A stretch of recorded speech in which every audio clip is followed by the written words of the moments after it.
From WXXI News, this is Connections. I'm Evan Dawson. Our connection this hour was made in the skies over Iran this week, where American warplanes conducted new rounds of strikes. The ceasefire has collapsed, and the war is entering its sixth month now. NPR reports that President Trump is considering what he calls a massive attack against Iran, bigger than ever before. The conflict is widening across the region, with Saudi Arabia confirming their involvement this week. President Trump told Axios that Iran has not received enough pain yet, and at the White House, President Trump explained to reporters that he sees this stage of the war with Iran as a kind of back and forth. We're going to be hitting them very hard because it's our turn to hit them. They know it's coming. They're asking us not to do it, but, they tried shooting it last night. So we had 5 rockets shot going 8,500 miles an hour, and all 5 rockets were knocked down to the ground. But they nevertheless took a shot, so it's our turn. Back in March, President Trump declared that the United States had won the war in Iran and that Iran's military was destroyed. But months later, with the war continuing, we wanted to know what veterans think the administration owes, if anything, to active service members and their families. And I want to welcome our guests in studio. John White is a former captain in the U.S Marine Corps and a Vietnam combat veteran. Welcome back to the program. Thanks, Evan. Glad to be here. Next to John is Gregg Sadwick, a U.S Navy veteran, a former congressional candidate, president of Solid Services New York and Flower City Collision. Nice to have you back here, Greg. Thanks, Evan. It's good to be with you. And let me welcome Nick Stefanovic as well. Nick is a veteran and director of Veteran Services for Monroe County. First of all, welcome back to the program. Thanks, Evan. And I should mention as well that you have family involved directly in the conflict in Iran. Is that right? I do, yeah. My daughter recently joined the Navy as in intelligence. Is in Japan right now. Her ship just came in, and eventually will make it over to the coast. How are you feeling about that?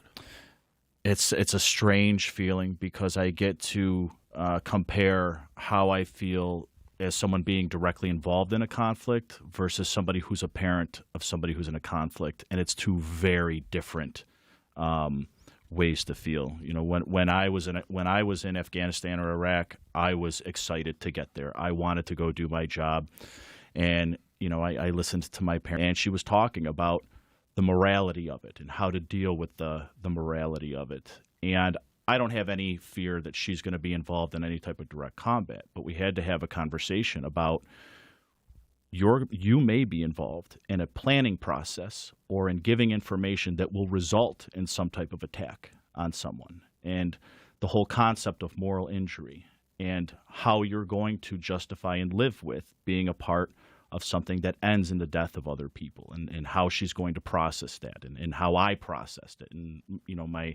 my greatest hope for her is that she will have the ability and the services available to her to be able to process that better than I did. Does she view it as a necessary part of the job? Yes. Absolutely? Yes. Yeah. Yes. She's been very well trained. The school that she went through was unbelievably difficult and elite. A lot of people. So I don't have any doubt that she understands exactly where she is, and she's excited about it. She wants to go do her job, and it's really cool for me to hear that part of it. But I worry. Yeah, and tell the audience when your service was.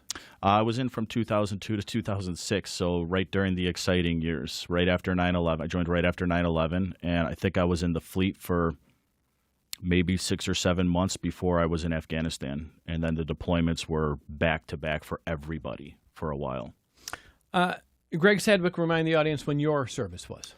I was a lieutenant in the Navy in 1988 to 1992.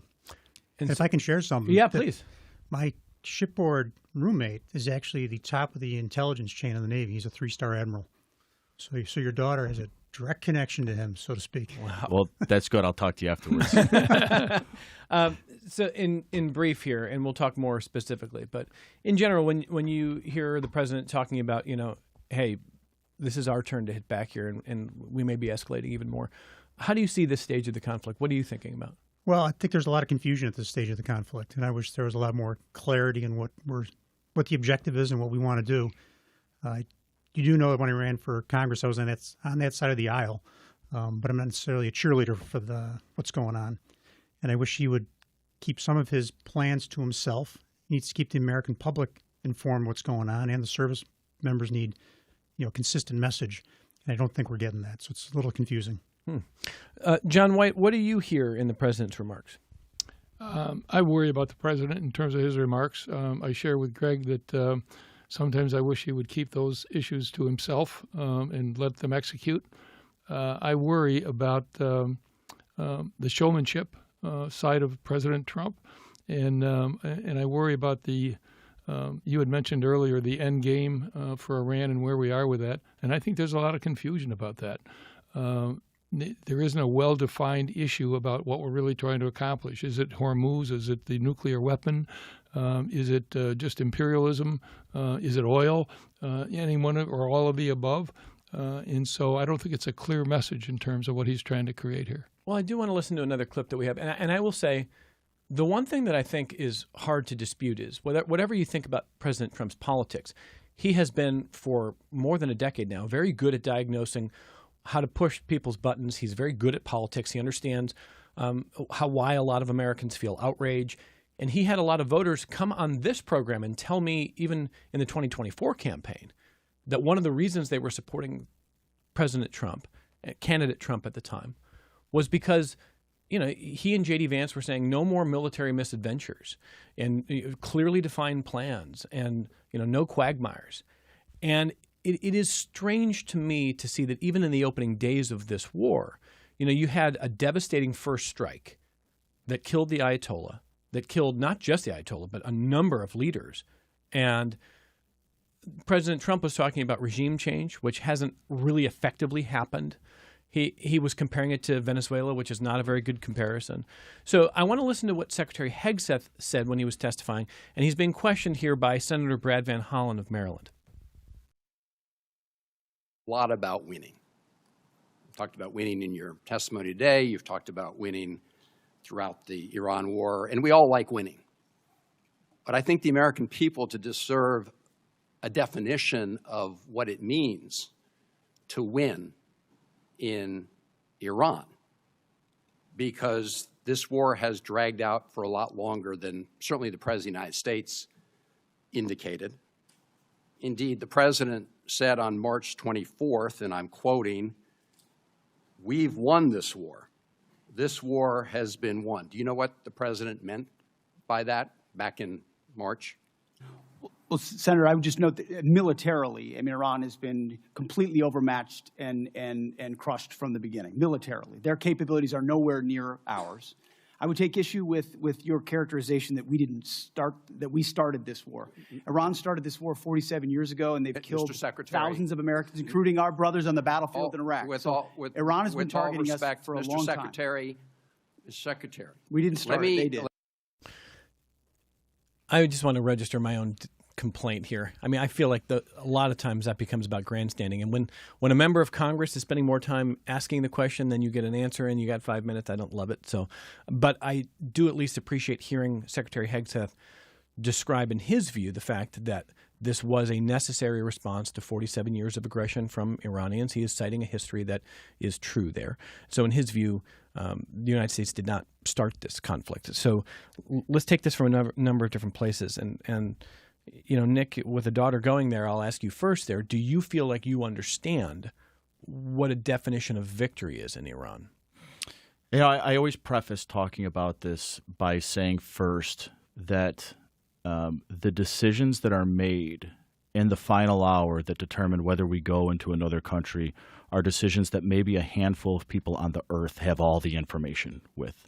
So all of us can talk about this for days on end, but nobody had access to the intelligence that they had actually had access to. And so could it be that they believed and had intelligence that showed that Iran was on the verge of being a danger to the entire world and something? Sure, that could be.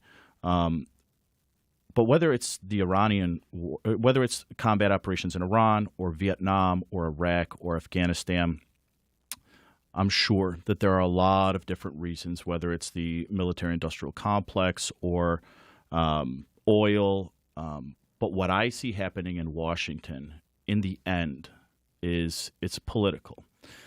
whatever administration is in charge has to ask themselves, is this going to be a win for me or a lose for me? And that's problematic to me as somebody who has served on the battlefield and has a daughter that's in the military, because I believe that to the president, to his cabinet, their main concern at this point is surviving this politically. And that's just not a priority that I hold. I don't care whether it's just the president survives this politically. I want us to be able to get out of this situation intact with as little death as possible to both sides, and it doesn't look like that's going to happen. So no, I don't know that I can say that I'm satisfied with the remarks from the secretary. Okay, but the second part of his remarks was, he ended in that clip saying, "We didn't start this; they did." Mm-hmm. It's 47 years. What do you make of that? There's no doubt that Iran has been provoking the world for decades. There's no doubt about that. There's no doubt that the regime that is in control of Iran is evil. That they kill innocent people, they target innocent people.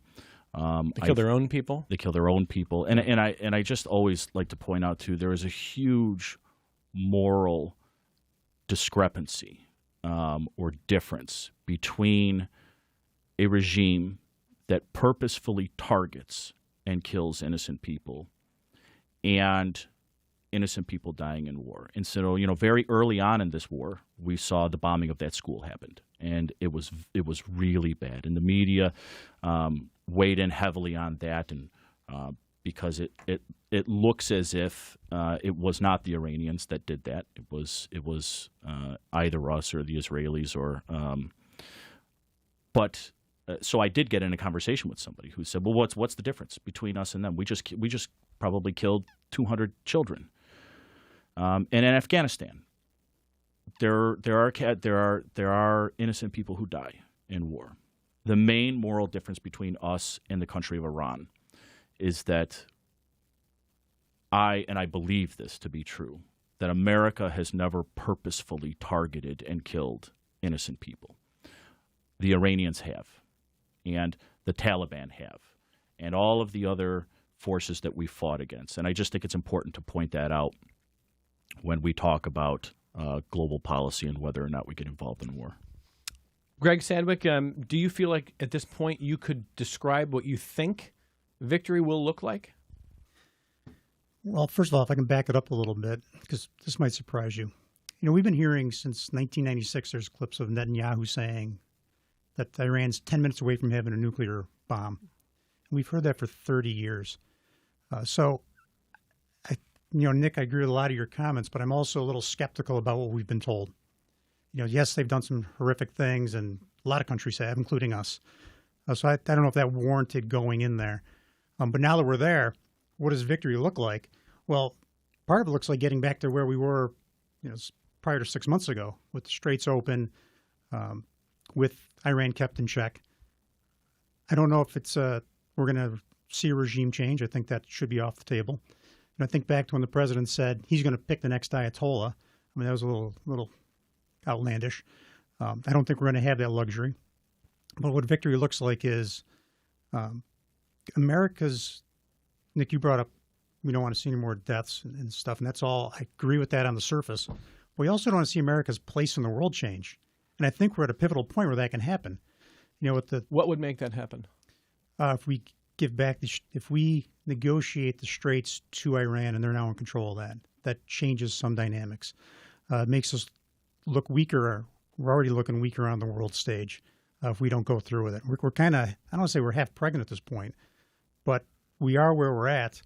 And victory is going to me, we do have to press forward, although I don't like the direction we're on, as opposed to go backwards. When you see the secretary talking about the strength of our military, the outstanding performance, he would never agree that we are looking weaker. He would say we're the strongest we've ever been, and we are executing at a high level. What do you make of his remark? Well, and I agree with that. But if we are now to retreat on the world stage, I think that's going to make us look weaker. That's why I say that we're down this path. I don't see turning around, going backwards as an option. I say we do need to see it through one way or another, with keeping the straits open,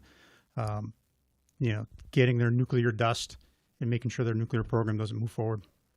John, what do you think victory is defined as right now? Well, I'm going to go back, and I don't mean to overextend what Nick said, but we're going to be convinced, we're going to be told that it's a victory because it's a political victory for Trump.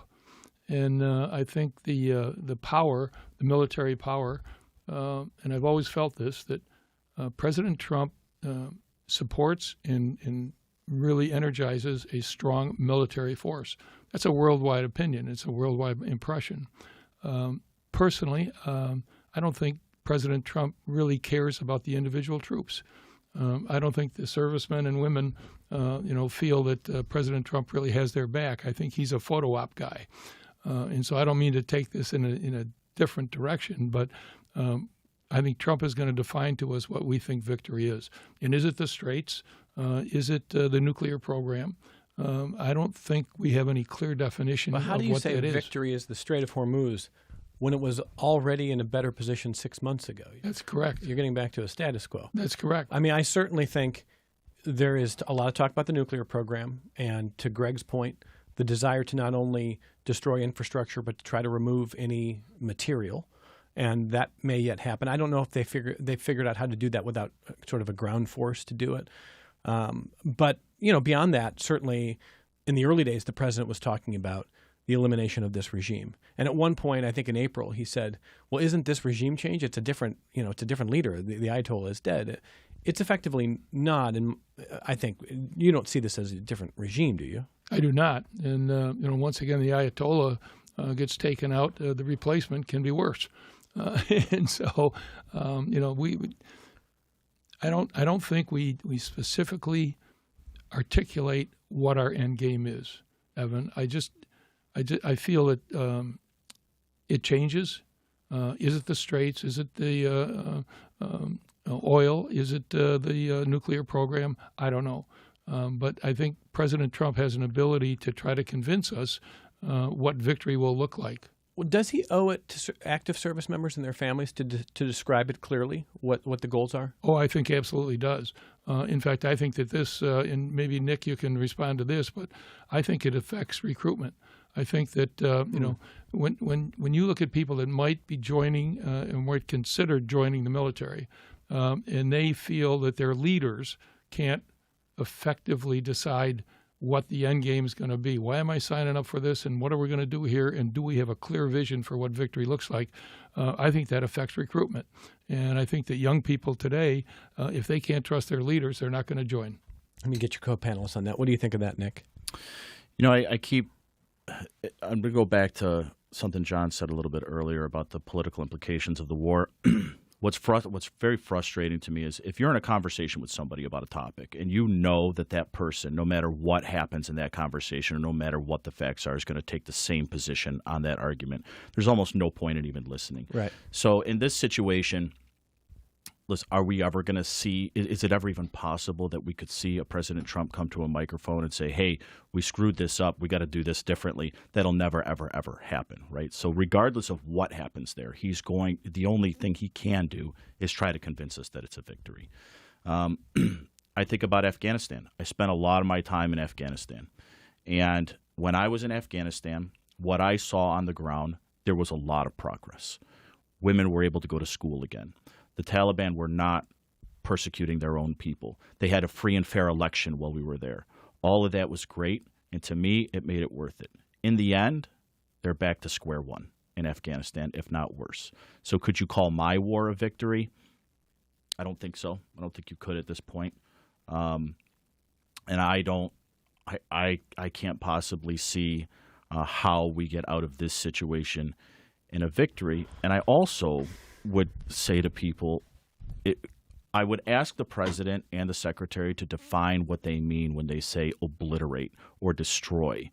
Well, it's cartoonish at this point. Last year, in June of 2025, they claimed that they had sent the nuclear program back to the Stone Age in Iran. Right. And then less than a year later, they said, we need this action now to stop their nuclear program. Mm-hmm. So how can we take that seriously? And as the service members see that, we're not stupid. How can we take it seriously? by not asking the question you just brought up. Did you not just tell us 6 months ago that this was not an issue anymore? You obliterated it. How could it be a problem again? So I just don't have a lot of confidence that this is going to be deemed a victory. And just regarding your service in Afghanistan, I do think sometimes we use the word victory or winning in too simple terms. I mean, war is not simple. Societies are not simple. And I don't know, I wonder if I could frame it this way, and I'm playing, I'm just trying to put this out there for the sake of argument. Instead of looking at it as, could you look at your service as, you can't say it was a victory. Would you not say, if your experience was that it was imperfect, but it was working well, that it was a freer society, that women and girls in particular were doing better, that the elections, while imperfect, were better than the Taliban and everything that we have now, could you not feel that was sort of a victory in process and the decision by another administration took that away? Absolutely was. So people ask me all the time, do you feel like your time in those wars was worth it? Was there value to it, seeing what the ending was? Right. And my answer every time is absolutely. An entire generation got to live free because of what we did in Afghanistan. And maybe that will have implications going into the future. Maybe that generation will rise up at some point. But even if they don't, women got to go to school. They got to choose their own leaders. They didn't get pulled out of their cars at military checkpoints everywhere that they went. They got to experience what America experiences when we talk about freedom and fairness and democracy. And so, Greg, do you think recruiting could be affected by what's happening in Iran? Absolutely, because it's again, it isn't clear what's going on.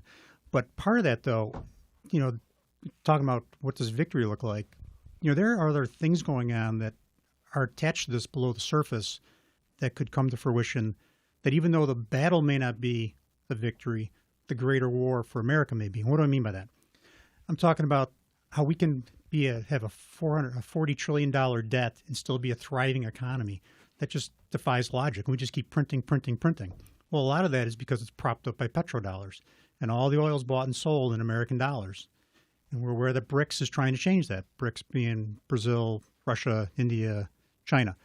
Okay, so maybe Trump's play is, and I'm just speculating, is, we're going to break apart BRICS, and it's going to make a better America, a stronger America for our future. And if that's what's going on behind the scenes or under the surface, that lends itself to a partial victory. I'm not going to say that's impossible. I'm going to say that I don't know that President Trump is one to hide his intentions without boasting, and is less likely to keep something that complex and long game. But seriously, though, I do want to talk about something that we haven't discussed yet, which is when the war started, we had Iranian Americans on this program, regardless of how they felt about President Trump. And plenty of the Iranian Americans we've talked to are not fans. They were weeping and cheering when the Ayatollah was gone, weeping at the idea that maybe they could go visit family someday, go back to the land where they grew up, talk to friends and family without fear, and hopeful that this talk of regime change would actually bear real fruit, not the son of the Ayatollah, not another cleric with hatred toward the West, as Nick says. Real hope there. And one of our guests said, look, this may be messy for a while, but maybe this creates the conditions where 2 years from now, 5 years from now, the next protest revolution is successful because we've weakened the structure of leadership. We haven't killed everybody. We haven't taken everybody out, but maybe the conditions get better. Now, when you look at polling of Iranian Americans now, it has really flipped against this war. It was about 50-50 at the start of the war. It's about 2-1 against now. And I think there's less trust, primarily because, from my perspective, they see a president who talked about regime change, said, rise up, take your country back. And then he's like, I think we already got it. I think we got regime change. It's good. So I don't feel like they trust it. But is it possible, Greg, that when you look at the long game that you're describing, whether it's BRICS or, maybe a freedom movement, do you think this war could create the conditions for you? You've all served at different times in different places, and I think that perspective is really valuable here. You've seen how difficult it is to change a country's leadership and to make it stick and to make freedom stick and to enact what you want by force. But do you think it's possible here? I do, and I also will throw another different opinion out there. Sure. You know, if we're to help people assimilate into the world economy instead of oppressing them and sanctioning them and putting them in a position where they're like a trapped animal that wants to lash out, you know, maybe that's an approach we could try. And it almost felt like President Trump was going to go down that road initially, and then something flipped about a year ago.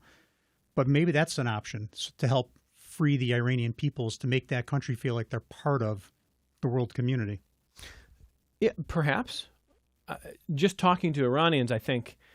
I know it's a stretch. No, I don't know that it is or isn't. I mean, that's not my specialty. I just know that talking to Iranians, there was real hope in March.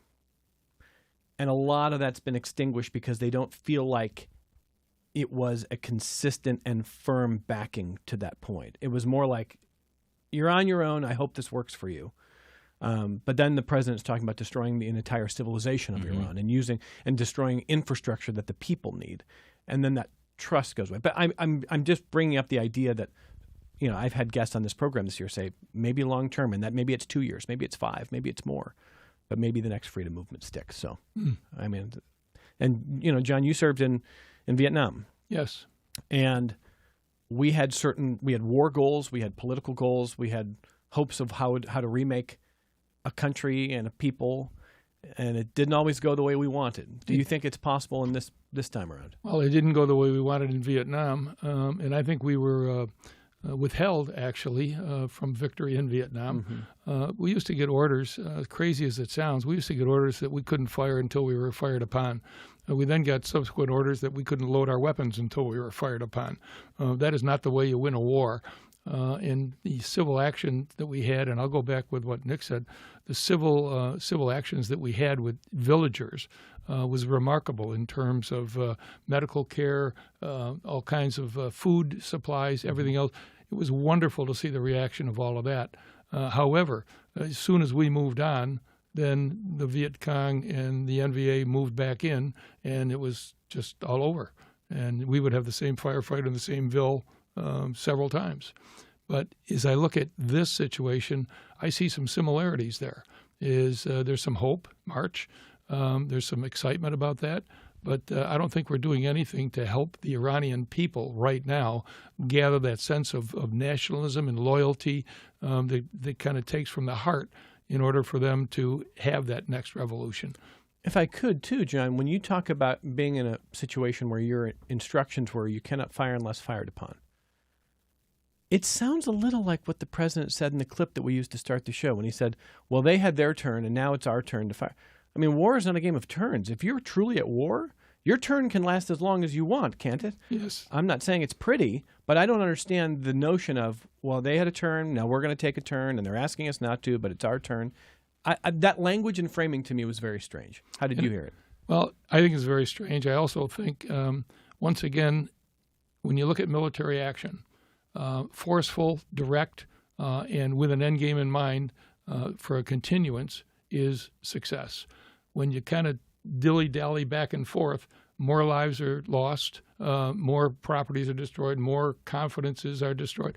In other words, if you're going to go in there, go in there. And don't be this, today we're this, today we're that, we're going to support you today, we're not going to support you tomorrow. So I think we're in that confusion state right now. And once again, the Iranian people, I don't think have that glue, they don't have that mix for nationalism. So, Nick, I mean, again, we talked about your Afghanistan service.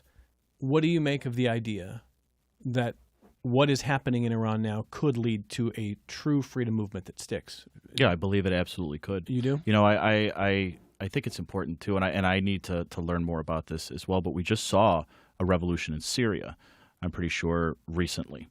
I think the Iranian people have been a powder keg for years. The Iranian people have been fighting and dying, trying to go against this regime for a long time. So I don't think there's any lack of will to do it.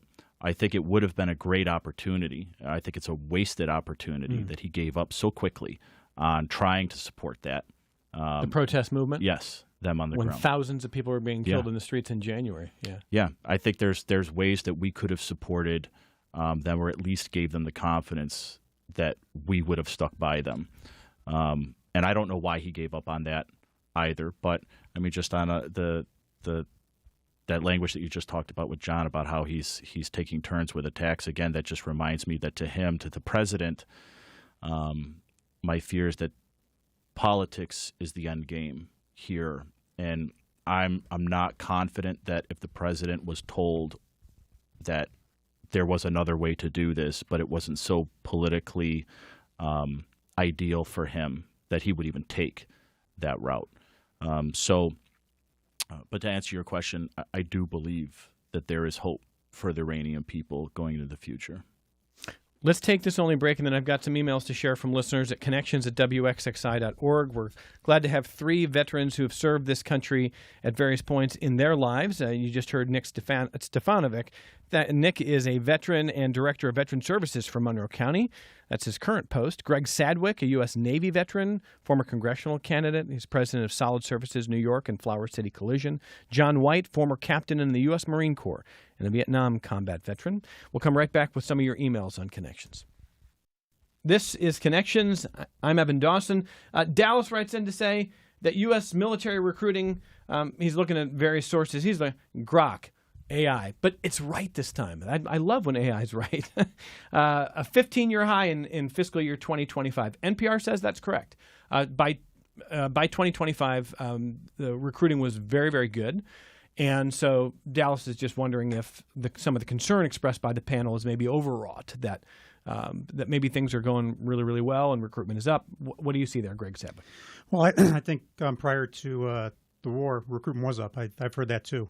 I'm just curious what the current statistics are over the last 6 months and how it's been trending now.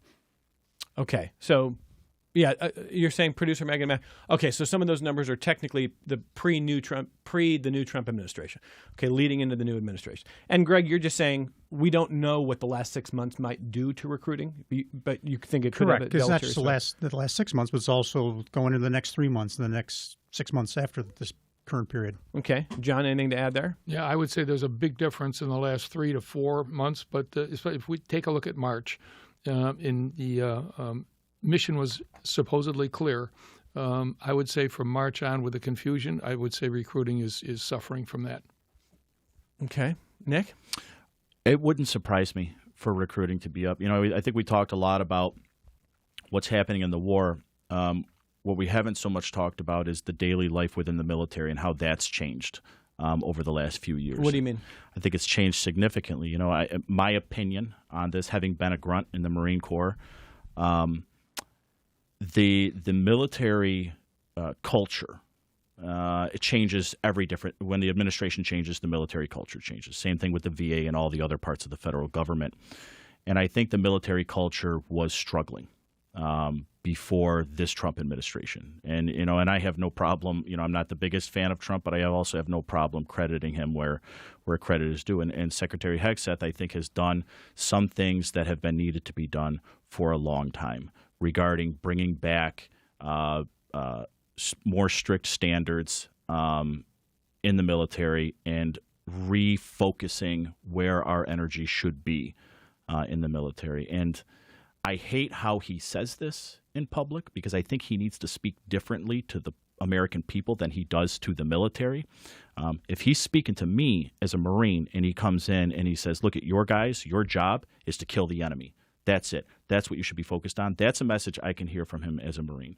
It's not necessarily the message the American people want to hear from him. So I don't think he does well in his messaging with that. But essentially, that is what we do in the military. And I think that there has been progress made in refocusing our resources and our agenda within the military. Okay.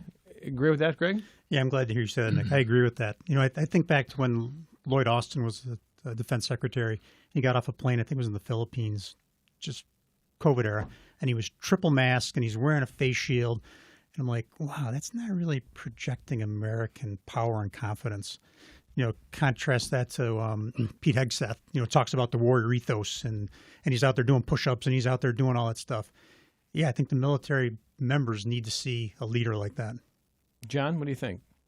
I'm not sure I agree. I think the image of Pete Hegseth, in my opinion, is once again showmanship, sound bites. I really did not like his challenge to the military leadership, his collection of generals when he had that meeting and scolded them, if that would be appropriate. And once again, I just don't think that he's got, or he had at that moment, the background and the information about how hard these people work. You had mentioned earlier the incredible caliber of talent that we have in the U.S. military today. It is wonderful. And Pete Hegseth, I think, took some of that away with the fact that I'm smarter than you are, and here's where we're going from here. So I am not a fan of Mr. Hegseth. I have to say that. What I wish would have happened, John, with that is that would not have been made public to the entire country, and that the president would not have been brought up there with him, that it would have been done in a closed room with the leadership. I think it can be appropriate for the defense secretary, the war secretary, to send that message, but not flaunt it or taunt them. My interpretation of what John is saying is, if everything you're doing is for the public, or if you're posting 6 TikToks a day and you're a secretary in the administration, are you doing it for performative purposes or for real substantive purposes? Is that a fair point? That's fair. Okay, because what I hear Gregg and Nick saying is there are certain things that he's brought that maybe the men and women serving needed to hear or needed to see. And the question is, who's he doing it for? Correct. Yeah, okay. Which I agree. I don't think he does it for the right purposes all the time. Okay. All right, a couple of emails here. Philip says, you go to war to win. We are not acting like we want to win, and we don't really even seem to know what winning would require. Why have we not learned this lesson after all these years? That is from Philip. So after all these years sort of implies, I'm looking at the man whose service was in Vietnam, and Vietnam is often invoked as the war that we didn't do enough to actually win that war. And I think you've said this hour. You would agree with that? I would absolutely agree with that. I think we were held back. I think we were restrained. And I think that the capabilities that we had were underutilized, and they were underutilized for political reasons to encourage the Vietnamese people and to ultimately, just try to convince the North Vietnamese that they were going to retreat. I don't think that the issue there was anywhere near wanting total victory. We had the resources, we had the capabilities, we didn't use them. Okay, having said that then, when you look at Iran, and I'll get Gregg and Nick on this too, I certainly understand that critique. I understand Philip's email, I understand the critique.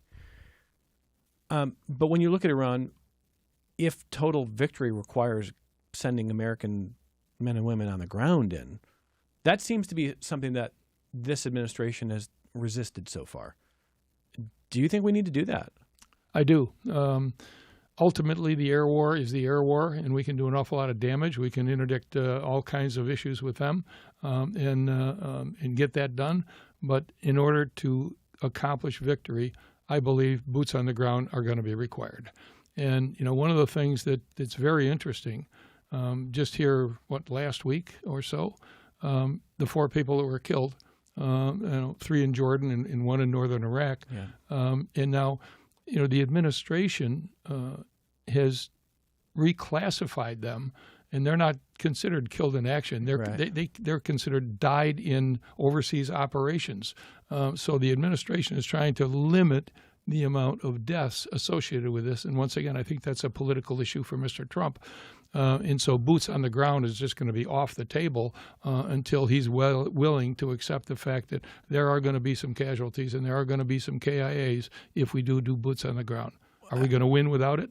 I don't think so. Well, and your criticism of Secretary Hegseth, John, Secretary Hegseth went off on media members a couple months ago who were asking about individuals killed already. And there was I was going to say only. I want to be very careful when I use words like this. 6 months of war in Iran, from what is a published set of statistics, from what we know,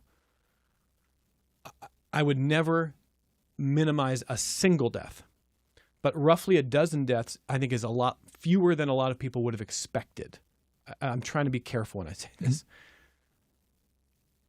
Even that, though, when the media asks about them, Secretary Hegseth is criticizing the media for even asking. So you're just trying to politicize this, and you're trying to make this a big stunt or turn the public against the war.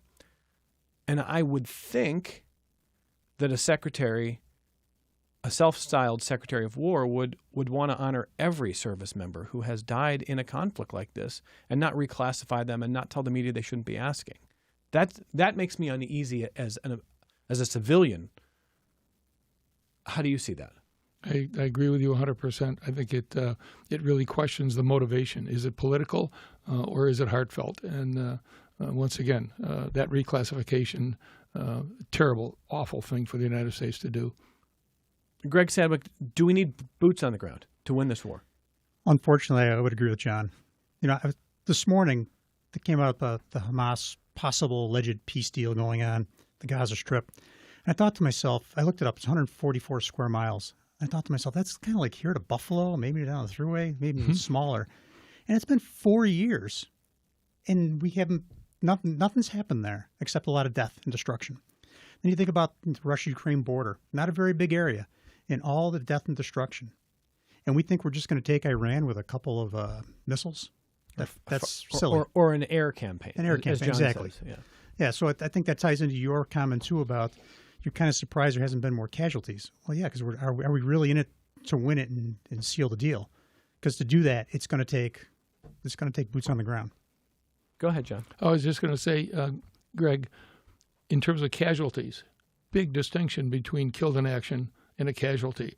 There have been a lot of casualties involved in this, a lot of casualties. Yeah, I think sometimes we say casualty. I'm probably guilty of this to mean a death, and that is not the classification. There's a lot of very, very serious injury, but killed in action, yeah, is. And I think, Greg, correct me if I'm wrong, but I think what you're arguing is the administration is going to have to stomach more of that to get to where they need to go with this. Absolutely, and they should have known that ahead of time. I mean, the fact that we went in there thinking this would be as easy as Venezuela is shocking. My criticism, again, as a civilian, would be if you didn't have the stomach for boots on the ground, you shouldn't have started this. I Is would that fair? definitely agree with that. Okay. Now, Nick, again, your daughter's about to go serve there, and I'm not trying to minimize any casualty of any type in any KIA. Are you surprised at the number of KIA so far, and do you think we do need boots on the ground? I'm not surprised at the number of U.S. KAs, Right. how many people in Yes, Iran of have course, been killed. of God course. knows. Boots on the ground. My question about that first would be what we've asked a dozen times already on this show. Of what are we looking for as a victory? I don't think this administration at this point is going to have the political will to put boots on the ground no matter what. I think this decision will be left up to who comes after President Trump. And I just go back and look at all of the conflicts that we've been involved in the last decades. What do we want to do there? Is it if we can put boots on the ground and with the expectation that we can leave that country as no longer being a threat to the world and no longer persecuting its own people, then, of course, I think that boots on the ground is going to be necessary and that we should have the political will to do. Because there's something we can't question, that Iran has not been a threat to its neighbors in the world. It always has been. And I do think it would be worth changing that. To do that, yes, I do believe it would require boots on the ground. I don't think you're going to do that. Do you think the resistance to boots on the ground has been a political calculation? Yes. Okay. Absolutely. I think that the nightmare scenario for this administration is putting boots on the ground and having another Iraq happen where you're getting stuck in a quagmire, and that leads to destruction politically. I think that's what their hesitancy is. Totally agree. Okay, and I'm just going to ask Greg this. I mean, this is not meant to sort of pick in any direction here. But, I mean, as you mentioned with your political allegiance, you've been very forthright this hour about what you think has gone well and what has not gone well. When you see an administration and a president comparing an operation in Iran to what happened with Maduro, which we can all debate whether Delcy Rodriguez is an extension of that regime or if anything's really changed. Whatever you want to think, that was incredibly well executed. And I've talked to a lot of Venezuelan Americans who are very happy about that change. To think that you could do it in Iran, does that change how you feel about supporting the leader of this country who has to make these decisions. Well, unfortunately, we have a binary system.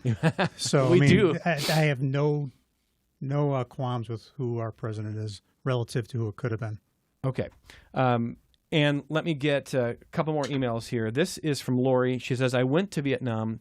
I canoed through the Mekong Delta. I cried when I realized that young men crawled through it and died for, quote, our freedom. My brother was a pilot. He's never recovered. It was for my freedom, baloney.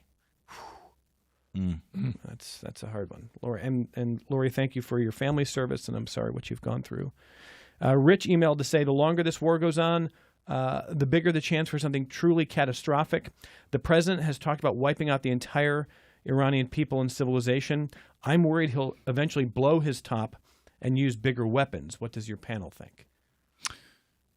I think the first sentence of that is incredibly significant. The longer this war goes on, the bigger the chance for something truly catastrophic. Yeah, and truly catastrophic. My first concern is how long can we do this before the leadership and military of Iran really do decide to attack more than just bases in the Middle East? And for us to think that they don't have the capacity to do that, we should just remember what 25 years ago, what a handful of extremists did with box cutters on planes to the World Trade Center. And my fear is that that's what's coming. John? Heavy thought, very heavy thought. And just listening to that, Nick, I agree. And I didn't make the connection back to 9/11, but when you look at a box cutter and what the devastation that created, the Iranians can be very crafty and very, very nefarious about how they execute an attack on America. I haven't seen the latest reporting, so I'm speaking out of school, but I did see some early speculation that Iran could have been behind the water system attack in Minnesota. So I don't know, and I don't know what the outcome of that will be. But again, Nick is seeing possible tentacles going in a lot of different directions. What do you see, Greg? I would agree with all that. And in addition to that, we're hearing that China may be supplying Iran weapons. We know Russia's supplying them intelligence. So it is setting itself up for a possibly greater conflict, which could be catastrophic. So let me close with this real briefly then. Why not go all the way and say, we're not only going to have boots on the ground, but we are going to remove this entire regime no matter what? That would be a bloody and costly and horrific road to go down. I don't foresee that playing out well for anybody. Okay. John? I think introducing the China element is very, very interesting. That is probably more of a serious threat than Iran. Maybe not as immediate, but long term, I think China is a bigger threat than Iran. The fact that we go in and destroy, if you will, Iran without destroying the Iranian people, very, very tough mission, Evan, very tough mission. And I don't know how we accomplish it, but I will go back to the fact that if we define a victory, we're not going to get there without boots on the ground. Nick? I think the best case scenario without regime change and boots on the ground is that the world goes back to what it was before we went into Iran. I don't know how you get out of it without any progress or victory without that, because this regime is not going to just turn over on its own. Right. And then I would just lastly say that what people should really think about right now, we can talk about this conflict in regards to the political implications, and everybody can have their opinion on that. But when you're serving in the military, in order for us to have a volunteer military at the capacity that we do, it's incredibly important for us to recognize that those in the military have to obey orders and carry out their mission no matter what for this country, and so we should support them. And your daughter is going to be one of them, and so for her and all of her colleagues going to be doing that work, prayers and good thoughts for them. Thank you for coming in here. Nick Stefanovic is a veteran and director of Veteran Services for Monroe County. Thank you for being here. John White, former captain in the U.S. Marine Corps and a Vietnam combat veteran. Thank you, sir. Thank you. Gregg Sadwick, a U.S. Navy veteran. He's a former congressional candidate, president of Solid Services New York and Flower City Collision. Thanks for sharing some of your Friday with us. Thank you, Evan. We got more connections coming up.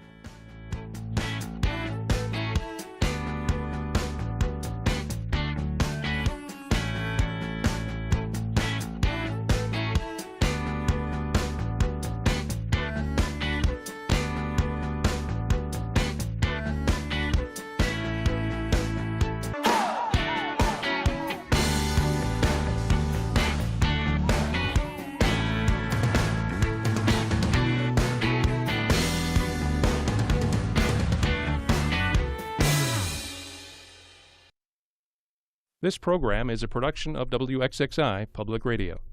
The views expressed do not necessarily represent those of this station, its staff, management, or underwriters. The broadcast is meant for the private use of our audience. Any rebroadcast or use in another medium without expressed written consent of WXXI is strictly prohibited. Connections with Evan Dawson is available as a podcast. Just click on the Connections link at WXXInews.org.